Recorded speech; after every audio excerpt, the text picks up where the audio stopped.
परम आदरणीय महामहिम माननीय राष्ट्रपति महोदय, आदरणीय राज्यपाल महोदय, आदरणीय डॉक्टर रमन सिंह जी,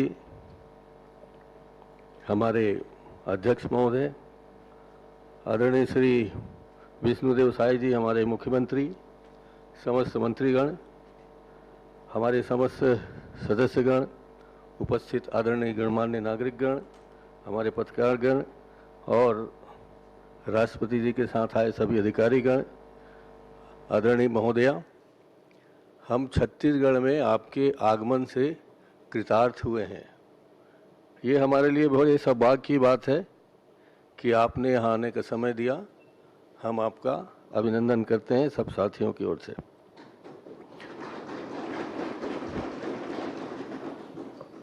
आपकी सहजता, आपकी विनम्रता, आपका सादगी भरा व्यवहार भारत में नहीं विश्व में जाना जाता है और आपकी वाणी से, व्यवहार से जो हम सब लोग सीखते हैं उससे हम ही अभिभूत नहीं बल्कि देश के अनेक हिस्सों में, विदेश के अनेक हिस्सों में आप चर्चा का विषय बने हुए हैं।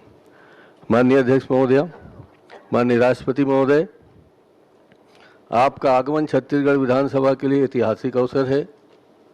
जैसा कि आप जानते ही हैं कि ये तीसरा अवसर है जब हम छत्तीसगढ़ के विधायकगण को ये सौभाग्य मिला है। मैं हम सब की ओर से अनुग्रहित प्रस्तुत करता हूं और ये कहना चाहता हूं कि आपका जो उड़ीसा है गृह राज्य और हमारा छत्तीसगढ़, उसमें वर्षों से नहीं सदियों से एक आपसी रिश्ता है। वो रिश्ता रोज़ महानदी के धार के रूप में आपके यहाँ जाता है। हमारे लोग आपको महसूस करते हैं वहाँ, यहाँ से हमारे सुख दुख के समाचार आपको मिलते रहते हैं। आपके यहाँ महोदया, भगवान जगन्नाथ जी की कृपा जो आपको विशेष रूप से बरसती है, वहाँ ऐसा माना जाता है कि भगवान जगन्नाथ जी एक दिन के लिए छत्तीसगढ़ आते हैं शिवरी नारायण में, और हम लोग तब से शिवरी नारायण से जगन्नाथ जी तक जाने के लिए रोज़ पद यात्रा यहाँ करते थे पहले, आज तो नहीं कर पा रहे हैं। और जब छत्तीसगढ़ की परिकल्पना हुई थी उस समय तो यहाँ उद्भव के समय सिर्फ 36 घर थे जिसे हमने छत्तीसगढ़ के नाम से धीरे धीरे विकसित किया। छत्तीसगढ़ बनने के बाद यहाँ, जैसा कि आप सब हम जानते हैं कि यहाँ राजाओं का 36 गढ़ रहा, और मुझे ये कहने में संकोच नहीं है अध्यक्ष महोदय, माननीय राष्ट्रपति महोदय, कि हमारा 12 गढ़ आपके उड़ीसा में जाके शामिल हो गए हैं। इसलिए हमारा घर लगता है उड़ीसा है और उड़ीसा वालों को लगता है कि हमारा घर के बहुत सारे लोग यहाँ हैं। जैसा कि आप जानते हैं संबलपुरी, ये संबलपुर, बरगढ़, ये कालाहांडी सब हमारे छत्तीसगढ़ से संबंधित रहे हैं और यहाँ हमारे रिश्तेदार और आपके रिश्तेदार मिलजुल कर रहते हैं, इसलिए जगन्नाथ जी की कृपा बनी हुई है। ये सौभाग्य का विषय है कि छत्तीसगढ़ से जगन्नाथ जी के लिए चावल जाता है माननीय महोदया, जिसे हम लोग विष्णु भोग के नाम से शुरू किए थे। तो ये हमारे लिए सौभाग्य की बात है।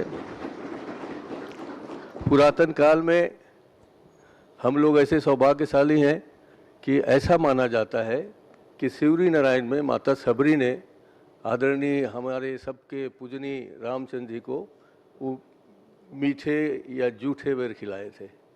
वो स्नेह और प्यार सबके मन में भरा हुआ है।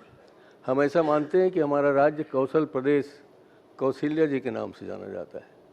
हमारा रिश्ता है रामचंद्र जी के साथ, हम लोग उसे भांजा मानते हैं और छत्तीसगढ़ में परंपरा है कि हम लोग अपने भांजे के पांव छूते हैं, उसी नाम से छूते हैं कि छत्तीसगढ़ में भगवान राम रहे आए और वो हमारे भांजा हैं, इसलिए हम उनको इस आदर भाव करते हैं।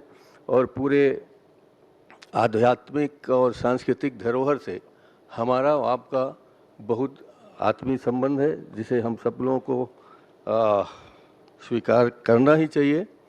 आदरणीय हमारे माननीय अध्यक्ष महोदय की कृपा से आप यहाँ आए, आपने हमें सबको कृतार्थ किया। हम आदरणीय अध्यक्ष महोदय जी को बहुत बहुत धन्यवाद देना चाहते हैं। आदरणीय मुख्यमंत्री जी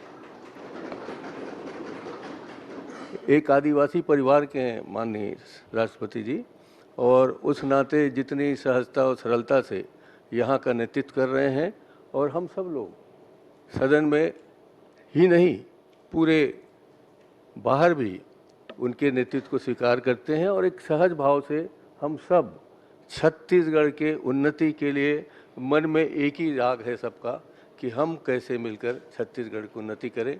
जैसा कि अध्यक्ष जी ने कहा कि हम में मनभेद नहीं है, मतभेद है।